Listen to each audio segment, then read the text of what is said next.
It seems like you've taken some of your inspiration from Sun Tzu and The Art of War, which I read, but I read that many years ago, and as I said, I've slept since then, so I've forgotten more than I remembered.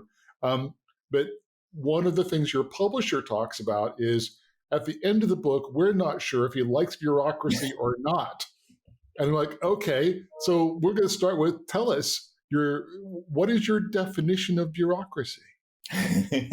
So I have to admit, I wrote some of those things that my publisher says, and I deliberately put that one in because I wanted to make the point that bureaucracy isn't really something you like or dislike. It's a thing. It's like the law of gravity. You can't like it or dislike it. Things fall. That's just the way it is.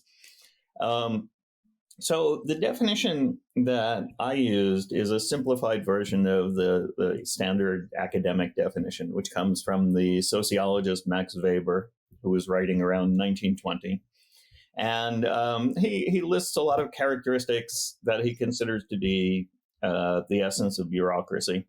But what it really comes down to, for me, is a bureaucracy is a kind of social organization, first of all, that involves rigid rules that are applied universally without exception, and rigid roles, meaning there's a division of labor, people have accountability for a certain area, and they're chosen based on their expertise in that area, chosen by merit.